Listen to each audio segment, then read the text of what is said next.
Okay, let's get stuck into our session this week. Colleagues, with me, I've got Nonhlanhla. Wave at the team. Nonhlanhla Sefatsa is our digital integration of clinical and academic practice coordinator, our DICAP coordinator within the Department of Family Medicine and Primary Care, and she's been helping us we're trying to push the DotDr agenda, doing some faculty development and just being part of us in this journey with the DotDr, which I'm going to say a little bit more of in a moment. So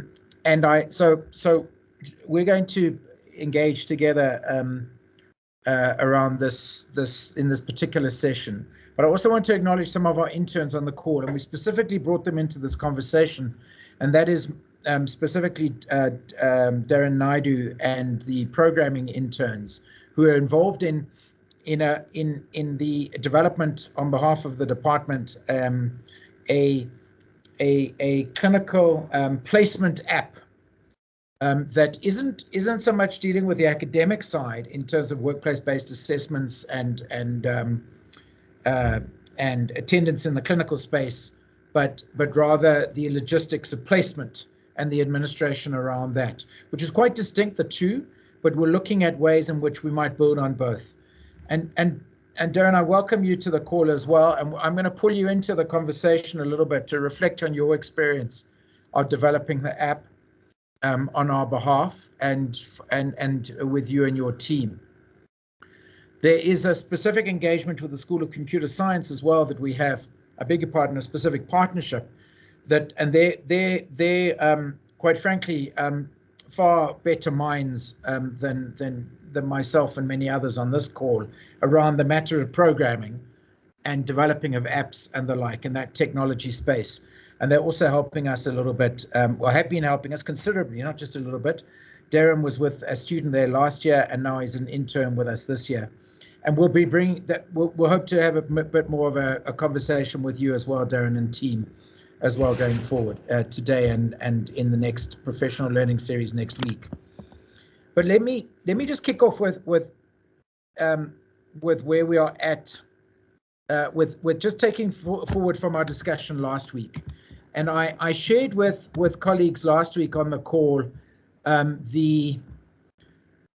me see if I can just share it, if I may, and that is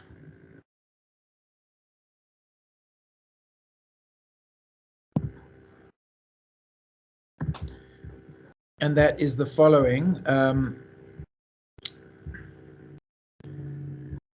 Forgive me, I've lost it for a moment, which is the just 101, a publication called 101 ways in which to use spare moments on the ward for students, largely put together by students, and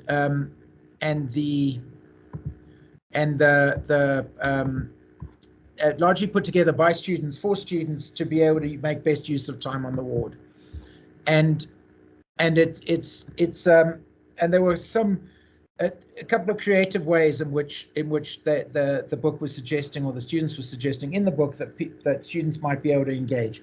And I want us to keep the same sort of creative or open mind about what we're doing with our technology to be able to enhance learning within the clinical spaces, not online learning of theory per se, or application of theory, but how might technology assist us in the clinical space? And if you've got an app with you in the clinical space, next to the bed, in the ward, or in OPD, or in the whichever clinical space it might be, can that be helpful and as a catalyst and for whatever reason to enhance that learning? Now this is also the big picture here is that I think across the faculty colleagues, we're recognizing that the workplace-based assessment with small stakes, multiple opportunities to learn, to teach, to train and assess students with feedback in the form of a workplace-based assessment, programmatic assessment model of sorts, is the way that we're wanting to go. And I do want to just as well share a document that our own head of school shared it with us within the school, with a couple of us around, and it is this here. Give me my internet's. I'm grappling with my internet. There we go. It's that one there. I think you can see that, but this is around colleges say they don't. This is an article that was put out around colleges say they don't need exam surveillance tools to stop cheating. Now, this is speaking to proctoring. QMOD we're using in the faculty at the moment. We're using it within the School of Clinical Medicine. I'd be interested to know whether there's an equivalent that's been used elsewhere in the other schools. But we're using QMOD, but we're not doing the proctoring yet. And it's this particular article that is suggesting that well, you don't need exam tools to stop cheating. They're arguing in this article that really there is an ethical issue around it. It doesn't help to proctor students because you are potentially driving a further wedge of lack of trust between you and the students as faculty, in that you want to then be monitoring them very closely and the like. And is there a better way rather that can build trust as opposed to call out cheating or have a whole system that's centered around stopping cheating? And the bottom line in this article, to my point, is that they were talking about the importance of these small stakes, multiple opportunities to train and assess in this programmatic way that what we're trying to do, that we're trying to use this technology to assist with. And many different, the Priori Learn is this new software that they're looking at, that we can discuss on another forum, that is the substitute rather for, or the alternative to proctoring's technology, such as QMOD in its proctoring form, as opposed to doing online MCQs and the like. So my point is that it is, I think it's in many ways can be considered to be helpful across many different areas if we can just get this right a little bit, to promote clinical training and clinical appropriate, equitable assessment in small bites of a student's competence in the ward. So with that, allow me then to just speak to the handover to Nonhlanhla,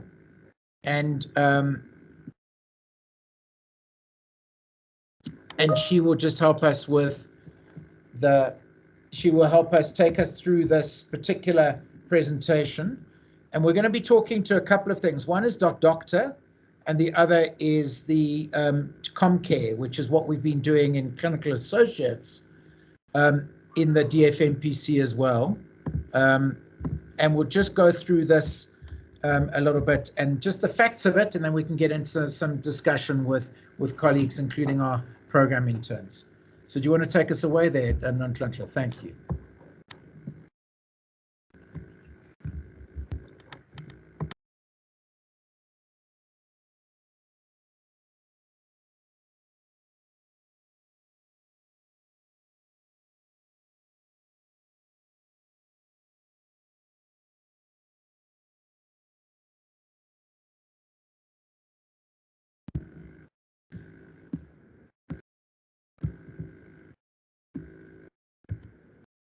Sorry, colleagues, we're just getting ourselves sorted. Okay. Good afternoon, everyone. Thank you for joining us today, this warm Tuesday afternoon. My name is Nonhlanhla, as Prof mentioned, and I'm the DICAP coordinator. Today I'm going to be talking about work-based assessments on the e-logbooks. We currently have two running in our school, which is the Commcare logbook and also DotDr. I'm going to spend most of my time speaking about DotDr, and then we'll talk about the lessons learned from Commcare, which has been around since 2014 and currently.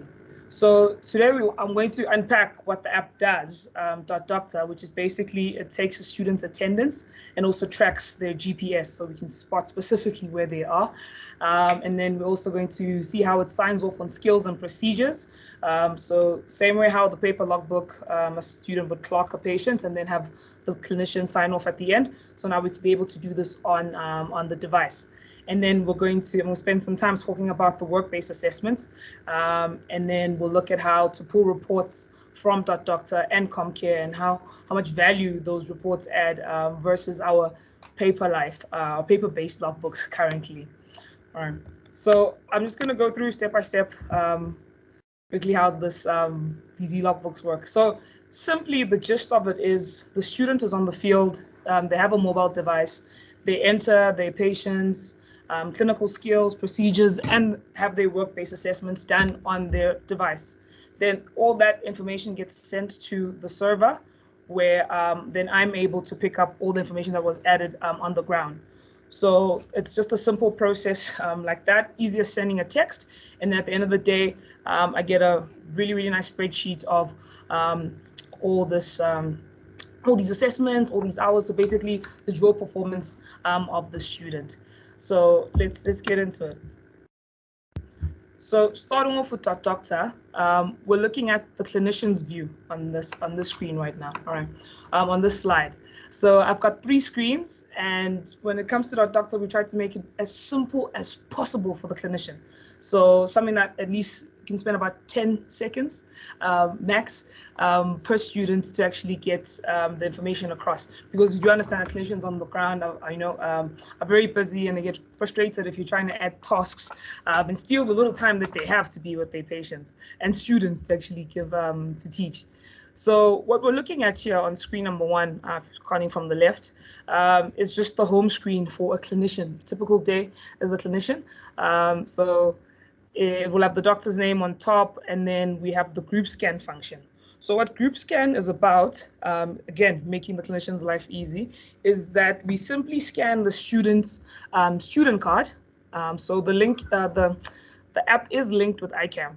So we scan the student's student card, and then it automatically registers the student's name to appear on the app, and therefore then the attendance is registered. So this could be for a tutorial, for a ward round, so like for a preceptor to just do attendance in the morning before starting the activity with the students. So on the second screen, that's the student card being scanned, and then the next screen is, the last screen is just showing us the student's name or ICAM number. So this student wasn't registered as yet, but that's not a train smash. And then here it's simply asked for the activity type. So it's basically saying, what are you doing with the student? So when you click on select activity type, it gives you the option to actually select to say ward round or tutorials, etc., as I've mentioned. And so here I've decided to say that we're doing a ward round. And then I get to say, what are we doing in this ward round, or what was taught? So if this is an ortho's ward round, as you see I've selected here, then this is what was being taught in terms of like identifying osteoarthritis in the hip. So it just makes it easy. It's just a couple of screens for the clinician to click, just to say where they are, what are they doing, what are they teaching the students at that time. So it's worked well in small groups of about 7 to 10 when doing tutorials on site. And then this also captures the GPS coordinates of where this is being held for clinician or for student. Right. So that's the first function when it comes to attendance. And then the second function is the student themselves now sending through the patient's information. So they've seen a patient, and now for sign off, the clinician has to sign through. So what happens here is the student doesn't have access to the clinician's phone in terms of verifying. So what happens is the app is open on the student's phone, and it is also open on the clinician's phone. So on student mode and then on clinician mode.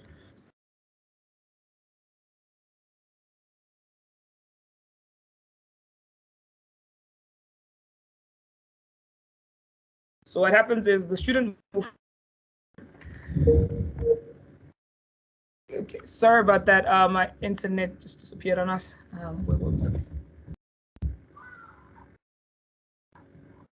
So while I'm sharing the screen, can I confirm, Nonhlanhla, that what you're saying is that it's attendance is documented still around a particular activity? Mm-hmm. Am I correct? Yes. As opposed to just documenting attendance through the app. Yes. It's around a particular. So it's almost that the student completes the documents the activity, and they sort of sign off it through the group through the clinician signs off their attendance through the group scan. Yes, on their Am I correct? Yes.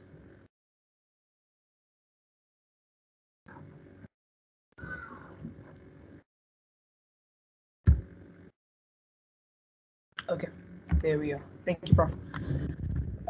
Yes, so I was saying now that the second option is when the clinician has to sign off on the patient information that's been input by the students. So the first screen is how a clinician's screen would look like to say, okay, you have outstanding student submissions that you need to clear, so you need to approve. So on clicking on the first tab, it will lead you to the second screen, which is the middle screen, which then has the student's information at the top, clarifying that they were at the clubfoot clinic specifically, and then what happened at this clubfoot clinic. So this is basically just a one patient entry where the student is saying they saw a patient with an ankle fracture and then they applied a POP. So all the clinician has to do here is click submit if they agree with the skills and procedures and conditions that have been added. If they don't agree, then they can just click remove. So for example, if a student added a skill by accident or just wasn't done and they're trying to cheat. Another function that we have on the app is the voice note function, whereby you can give feedback instead of texting. Again, trying to make that as simple as possible for the clinician on the ground. So instead of typing out the feedback, you can just click record, and then we haven't capped it in terms of how long the voice note can be, but then you just input that voice prompt, and then the social collective team, which is our tech support team, then transcribes the voice note so that we can get it simple in our Excel report.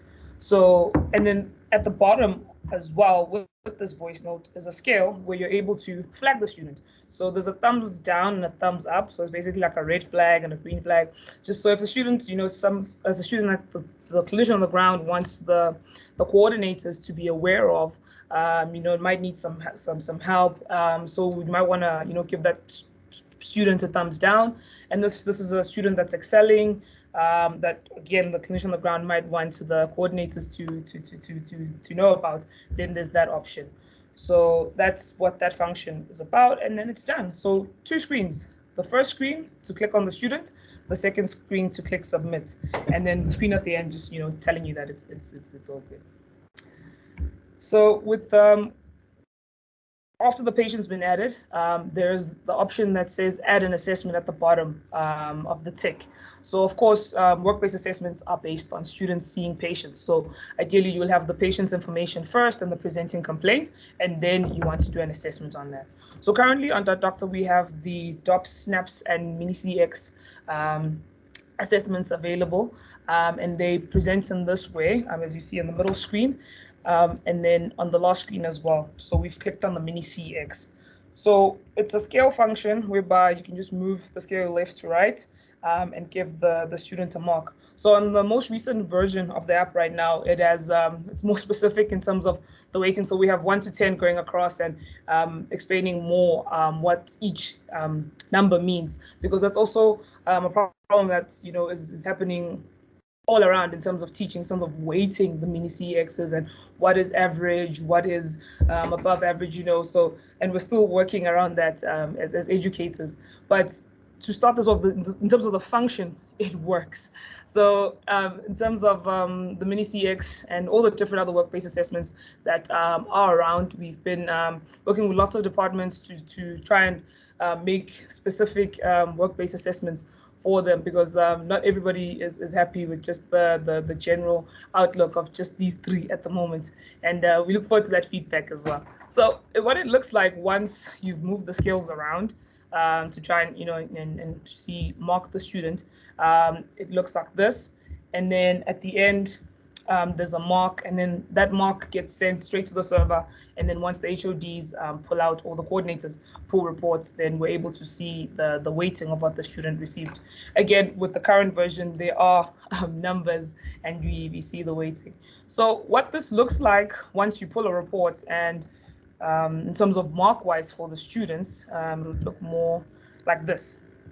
So each and every different evaluation. So like in terms of the SNAPs, the CEX, the DOPS, which is available on DotDr. I pulled this report from Commcare, which is what I'm linking into now, in terms of like just how the assessments come back at you. And it's just less paperwork, it's less of a hassle, very small margin for error, and it's just neat.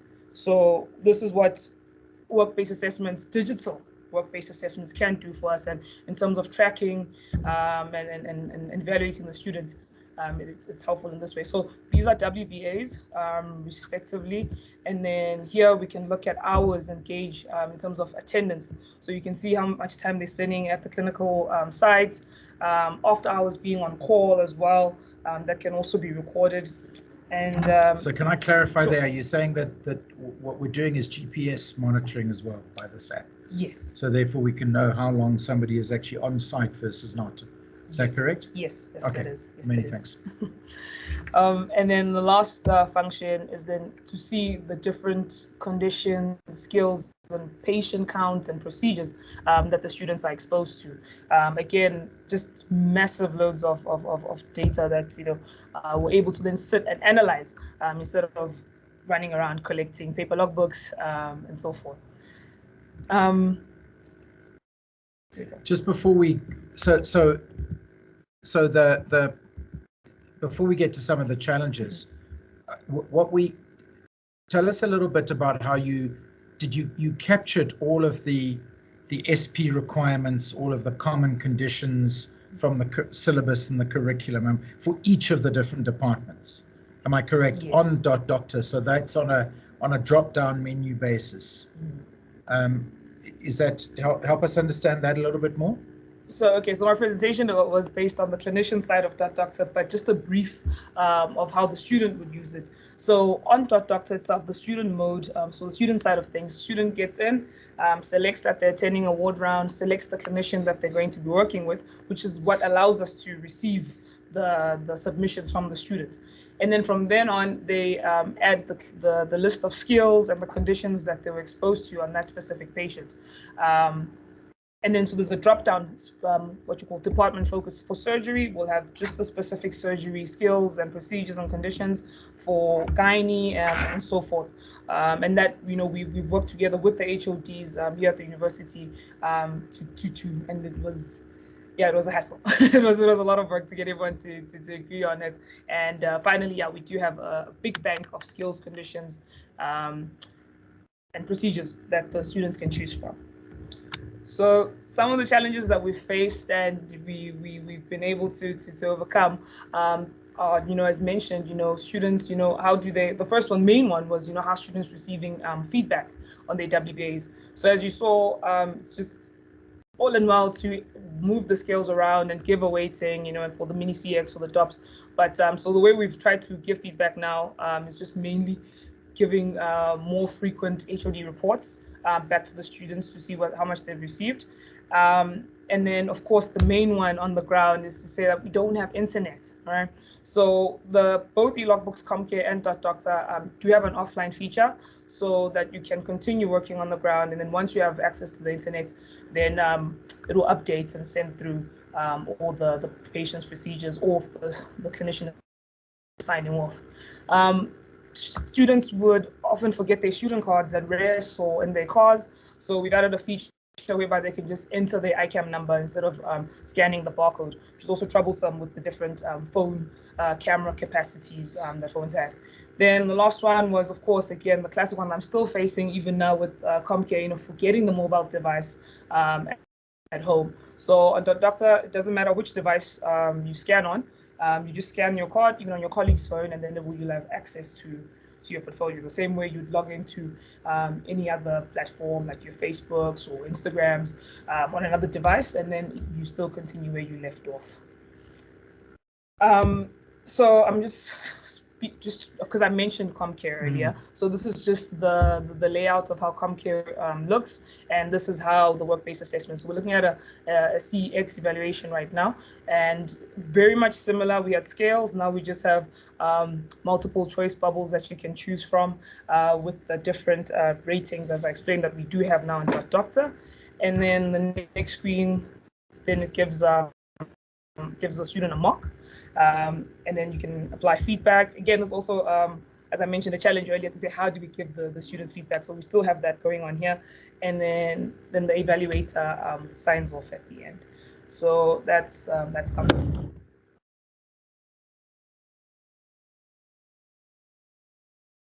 Okay, brilliant. So Nonhlanhla, thank you very much. And just to acknowledge, it's been a bit of a journey for you having to deal with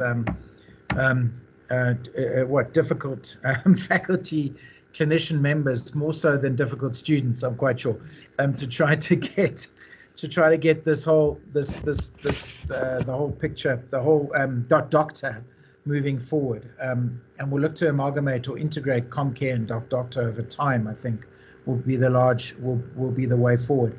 I want to acknowledge as well on the two groups, one on the call and one not. The group not on the call is the Social Collective, and they are our partners in the development of this DotDr app. And so providing the expertise around the programming and the like. And so they are actually the owners of the software, of the app, but in partnership with ourselves.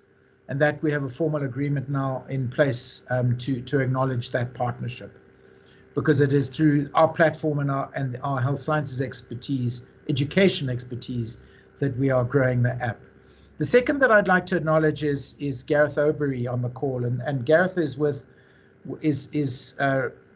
the, as perhaps his second job, perhaps Gareth is perhaps the way to put it, with the Wits Healthcare Innovation Team that's linked into Wits Health Consortium, and they've come on board as a group of young, very bright and competent and capable minds to try to help us to take this technology forward, this workplace-based assessment technology forward. And Gareth, you're also very welcome. We look forward to this journey that we're now going to go on together. So I want to just come back to the point around the functionality of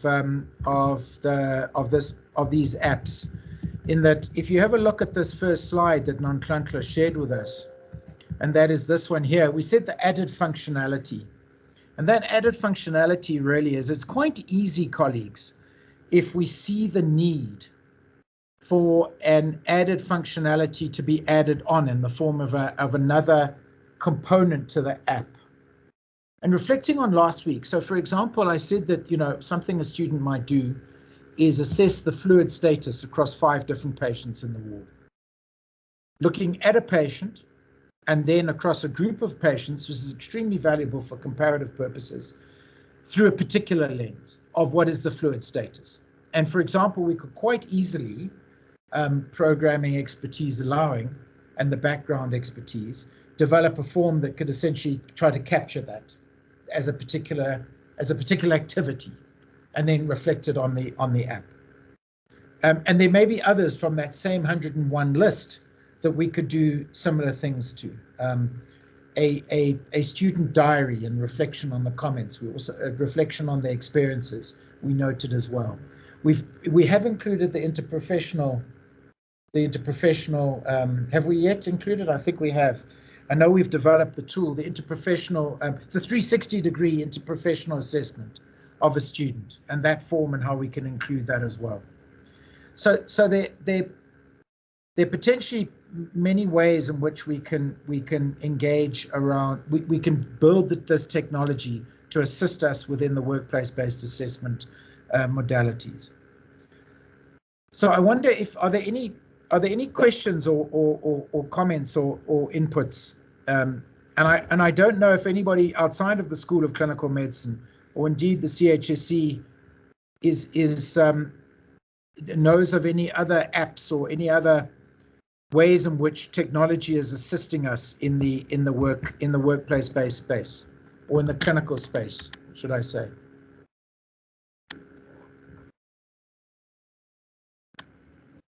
Yandisa, go ahead, and then to Gareth. Yandisa first. Good afternoon. Thank you, Nonhlanhla, for that wonderful presentation. Unfortunately, I was a bit late. I had an online session with the KK students. Just want to confirm, so when the student forgets their student card, is there a way of logging them in using just their student number, or do you need the barcode? Do you need to scan the barcode? Thanks in the updated version. All right. So if they don't have their student card, yes, they can just punch in the ICAM number. So that's the number below beneath the barcode. And then, yeah, then they don't need to have their student card there physically. Of course, they're going to need the card to know the number often. Is that the case or not? Am I missing that? Well, usually you've memorized it by now. Oh, I see. Yeah, like your student number. Oh, just your student number. No, so there's your student number, then there's the ICAM number, which is beneath the barcode of your staff card or your student card. Yes. So if you have a picture of it on your phone, at least you can, know it from there. But if you don't know your ICAM number, yeah, then that's beyond me. Beyond the app, yeah. Okay. Because most of them don't know their ICAM number, but I think the idea of taking a picture and keeping it on their phone is actually a good one. Thank you. Okay. Thank you, Yandi. So, Gareth, you're welcome. Did I see your hand, sir? Yeah, thank you. Thanks so much, Prof, for the introduction. I just had two questions. The first question was basically on how we're going to validate the individuals who are going to be doing the assessments. Just because from my experience as an intern and working in the hospitals, a lot of the smaller logbook requirements, say taking bloods or doing a dipstick or whatever, are often signed off by the interns or the comserves or the MOs or the registrars, whoever's working in those units. And just with the rotation of particularly registrars, how are we going to validate which individuals are going to be able to do those assessments and sign off those logbooks? Yeah, that was just my first question. Thank you for that. So we meet with preceptors in the beginning of rotations and get them registered onto the app and then get them verified. So not anyone can become a clinician on DotDr, which would be, the students would have a field day with that. So what happens is when clinicians register for DotDr, they have to go through me, who has to verify then that they actually are clinicians and they're ranking, consultant, MO, registrar, and that they have been approved by the HOD and by the HOD here at WITS to actually sign off on students' logbooks. So that's how we verify who's signing off, and we teach them how to use it, because I made it very simple now. Just going through it, but it's quite a task to use it and use it well. And then your second question? Sure. And then so the second question, I guess a bit of a can of worms, was just more on the POPI Act and sort of what are the legality requirements in terms of monitoring the GPS tracking of students. Is that something that's been explored, or because just my initial gut feeling would be that there might be a bit of objection to that, mainly from the student side. Yeah, is that something that we've explored from a legal standpoint, and what is the outcome of that? So Gareth, that's an interesting question, because so we've had with Commcare, we have had that functionality in place since 2014 with the Clinical Associates Division, and in fact there was an incident in about 2016, if I recall, in which students were found to have falsified, and they'd actually built something of an app to falsify their GPS coordinates in the clinical space, and that went the WITS legal route, and it was it was a significant and quite disturbing thing from many sides. But why I'm saying that is that throughout all of that, I don't think the matter of the privacy of the students and the POPI Act was ever discussed within that context. Now, your question is very valid, because of course now with with essentially the updating of the POPI Act, we might need to revisit this, because, and to be honest, I haven't been considering that from a student perspective for tracking the GPS, tracking the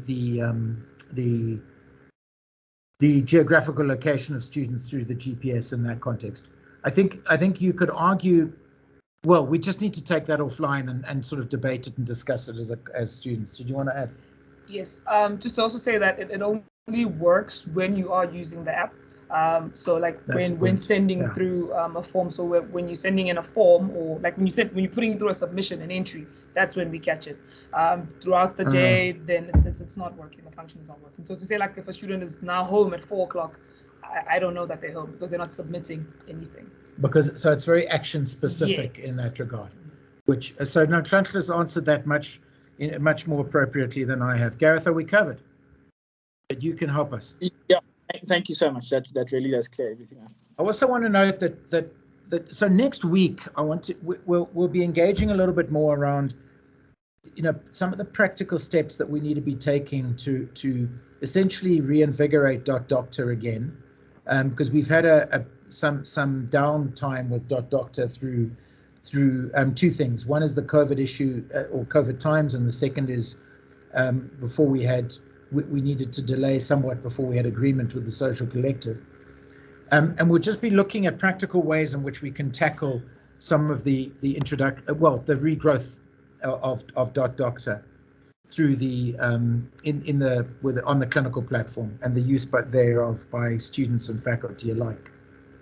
And one of those big areas will be faculty development again, and how can we do that? The strategy around use of our team of clinical educators is something that I want us to have a closer look at next week, as to how can we use our own faculty, our group of WITS, SOCM clinical educators, as essentially ambassadors. And ambassadors would be the appropriate term, and train the DotDr trainers, to put it that way, in our clinical spaces for this technology. And I look forward to us having that particular discussion going forward in terms of next week's discussion.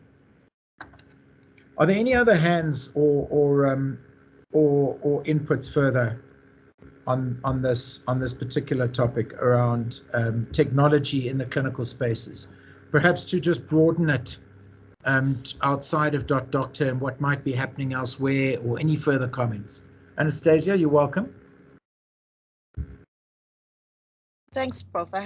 And well done, Nonhlanhla. As always, always a nice listen to have you present DotDr and the future of clinical educator preceptor engagement with students.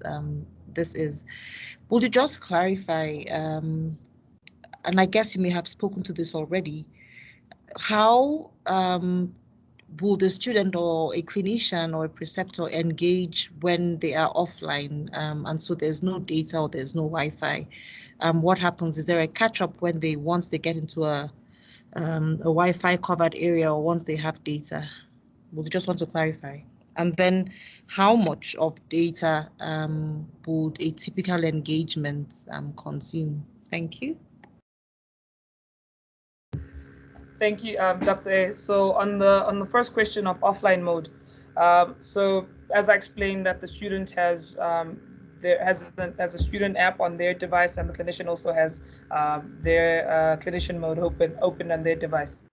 So there can be two ways the communication can break down. So the student either doesn't have internet connection, or the clinician doesn't have internet connection. So let's start with the first one. So if the student doesn't have internet connection, the app will allow the student to add the patient details, put in all the procedures, and then the information will just stay on the student's phone, on the student's device. Once the student is connected, then it would only then get sent to the clinician's device. Then the other way around is if the clinician doesn't have an internet connection. So now meaning that even if the student does have an internet connection to send through all those submissions in terms of patients and skills, it's just not coming through to the clinician. But eventually, when the clinician opens up the internet connection, it will the submissions will come through, and they'll come with the timestamp that the student submitted them at. So if I send through a patient now at 4, and you only have internet at 7 at night, you will receive my submission, which will read that I sent it through at 4. Just basically how an offline text or email would work. And so then there's that type of delay.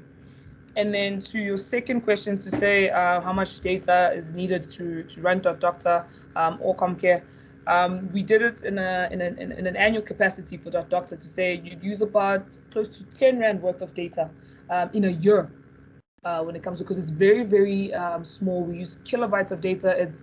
We use text, and there's no images or videos that are playing, so that we're able to use just the pure functionality of it. It's not decorative yet, so it's just functional, small as a text when you send through a submission, very, very little data, kilobytes of data. I hope I've answered you. Thank you so much. Thank you, Anastasia. Darren, I wonder if you might want to make a couple of comments in the context of this. I'm not sure we can do justice to a full explanation or full engagement with the app that you've been working on behalf of the department. But allow me to just give you the floor for a moment. Is there, and for you to make some comments, or perhaps to Giannis and Darren together. Thank you, Prof, for that introduction, and thank you, Nonhlanhla, for that demonstration. So I suppose from my side, I think that the app has very extensive functionality and really does try to expedite a lot of the manual processes that you would have otherwise had to do. I think there's some good integration as well, especially the feature with the student being able to take a picture of the student card and that easily pulling their information, I think is a very good feature as well that DotDr is making use of, and something that I'd like to make our future app also hopefully make use of as well. I think that there could be some space for that as well. Otherwise, I suppose without discussing my app or my project too much until we get there, that's sort of everything from my side. I'm not sure if Giannis wanted to comment as well. Thanks, Darren. So I think based on the session, if we can sort of think and map out some functionality, and I bear in mind there's not a lot of time now, but to just think through, if we think about our discussion around the 101 ways of keeping students busy in the ward, what sort of activities or functionality can we build into an app that can assist both students and clinicians in the wards? So I don't know if some of you on the call have some ideas around how we can approach this. Yeah, I appreciate that. Anastasia? Quickly thinking, it's something to give a lot of thoughts to, Giannis. I was just wondering, and it's also a question. Is it possible that this app can then record a voice interaction between a student and a patient, like a history-taking session, or with all the, of course, informed consent? So okay, starting from the point of informed consent, is it possible that there could be a third-party involvement where a patient gives informed consent to have a session recorded, and then the student can then upload this to a preceptor to listen to, give feedback, and send back. So over and above a preceptor assessing a student with their own device, but the student actually records a voice session of either a counseling session or a history taking session, and then a preceptor assesses, with all the confidentiality and privacy things taken into consideration? Thank you.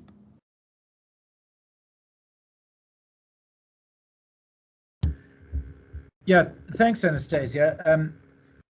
Well, this is the sort of out-the-box thinking that we're really looking for. Nonhlanhla is typing here to Matty in the chat.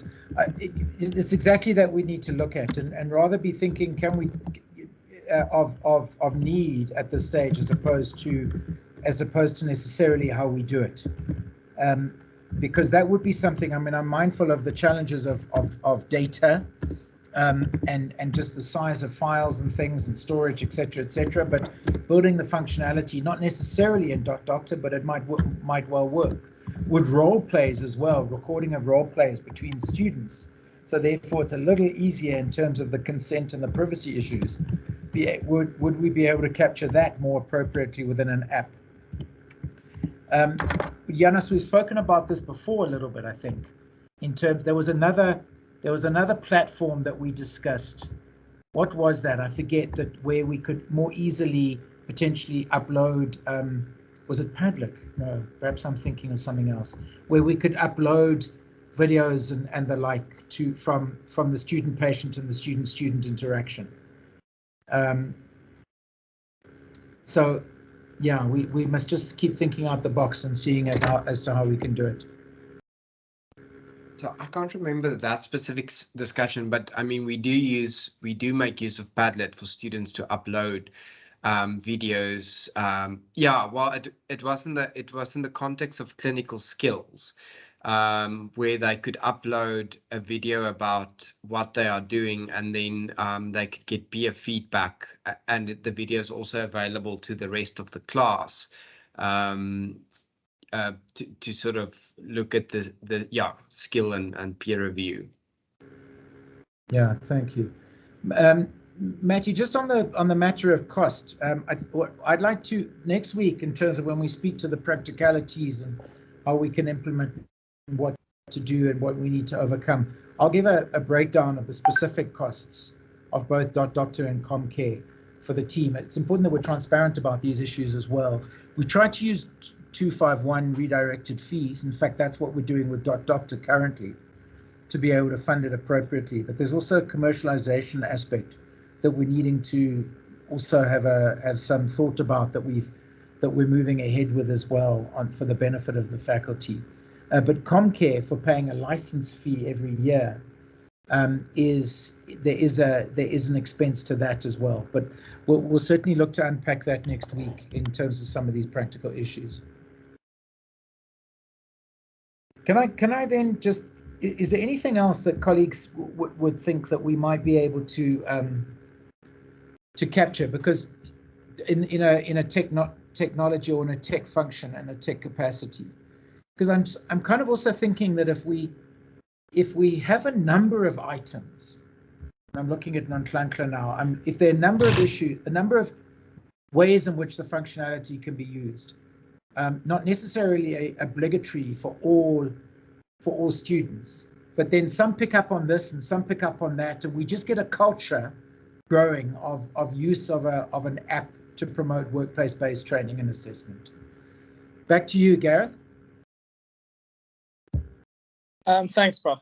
So in my initial discussions regarding this app with Brad Siegel, who's quite well acquainted with AI, he was saying that some of the biggest additional functions that we could have is once we've actually built out the data set of all of these different assessments, and then we can use that data set to kind of get some better insight into where our students may be struggling, where our students, having difficulty getting certain skills, which students at which different sites across all the WITS networks teaching sites are, might be doing better and which are doing maybe not as well. And then on top of that, you can also get a lot more insight and maybe get intervention earlier on in terms of the student's journey. So with these low risk assessments, you can see, okay, maybe this student isn't doing so well through the semester or through the course. Maybe they need some intervention prior to the end exam, so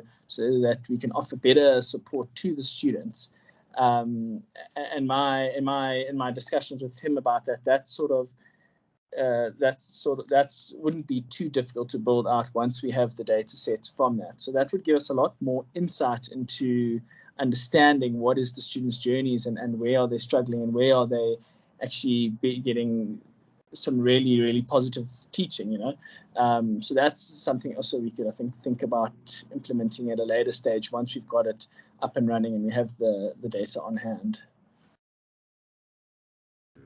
Yeah, thank you, because you're reminding us that there are a lot of moving parts here, and there are not only numbers of students, but numbers of different sites, students as a group being trained over what would normally be only 5 sites, but we really want to move that to 25 for a particular group of students, so that then we're dealing with the student to doctor ratios in a positive way, and the student to patient ratios in a positive way.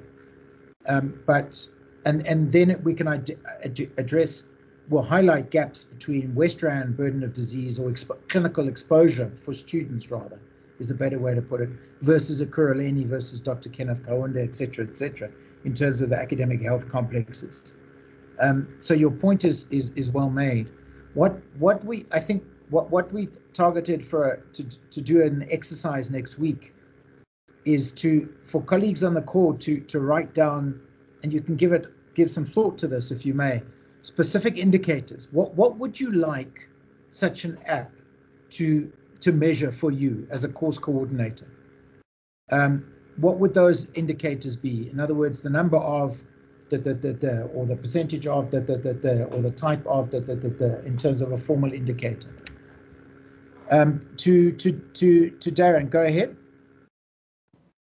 Great, thank you, Prof. Sorry, just to add on the question or the point that was just made around being able to find or aggregate a data set of the assessments of these students. One of the systems that I'm currently working on or going to be working on is a student support system that will hopefully integrate with the student placement system that we've been developing this past year. And the way that would sort of tie into everything that was discussed now is in that student support system, students also fill out their competency checklist.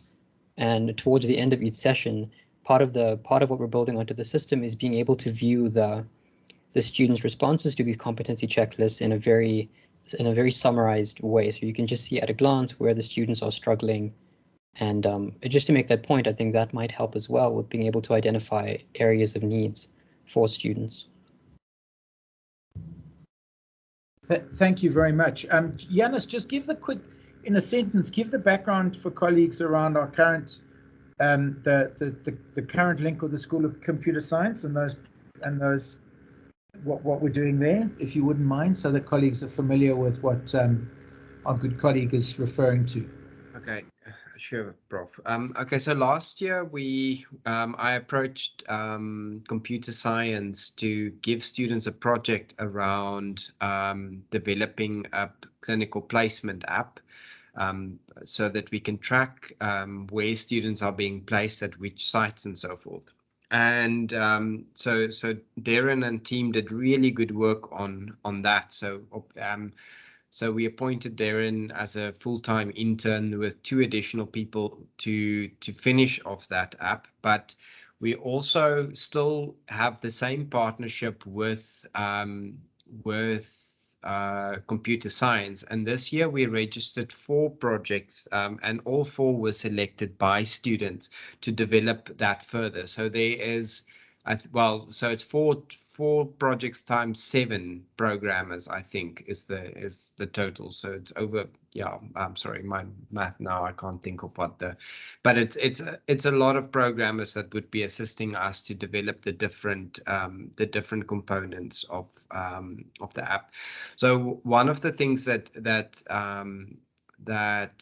Darren just spoke about, to track the competency, is in HSS we've been using Google Forms or Microsoft Forms to track students' competence and confidence levels around or it's a self-rating thing, but the issue is that at the moment we need to open each individual one, and we want to get a bird's eye view of how students rate themselves, and in that way we can identify students at risk and so forth. It's obviously if they fill it in, but we would be able to track you know, where students are struggling and so forth with the self-rating component. But yeah, we are working with a few people to identify all the components that needs to go into this app. So we're running a few workshops around that.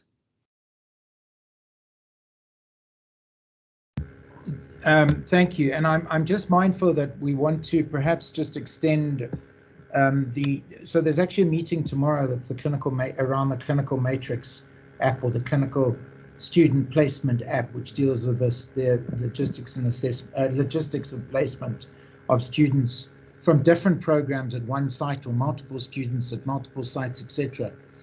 Quite quickly after that meeting, Darren, if you come to me, we need to extend, just get input on a broad level from School of Therapeutic Sciences and School of Oral Health and School of, just so that we understand if we've missed any key issues, so that we don't then bring them on board later on and we're just thinking of clinical medicine alone. It's always good to just speak to multiple stakeholders in this regard, because everyone is on this extended academic platform. So let's talk about that, but just to flag that for the moment. And then Yanis, do you foresee the student support component that Darren speaks to? Do you see that coming on to that would surely be linked to an academic functionality? Am I correct? So one of the things that the other interns are working on is a dashboard to showcase how everything can integrate, and one could still link DotDr and everything into one app. So my idea is that we just develop one central platform that for both students and staff and so forth, where everything is linked. So then you don't have to have 300 different apps to navigate between 300 different apps to go into this or go into that. You have one dashboard where you can get all your information around residents and support and what's the clinical placement and so forth. But we'll just put the idea out there tomorrow. The main thing is to this year to finish the clinical placement. Well, actually in June to start launching. So our deadline that Darren and I discussed was to launch the clinical placement in June, to start testing it and then develop it out further. But yeah, I'm just showcasing what it could possibly look like. And then for us to decide whether we should really keep everything separate or whether we could integrate everything. And you could, but yeah, I think this is a discussion that we could have tomorrow.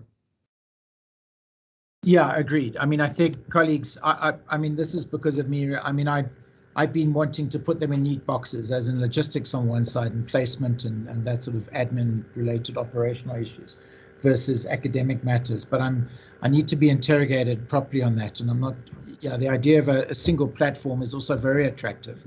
So, but a discussion for another day. Well, sorry, go ahead.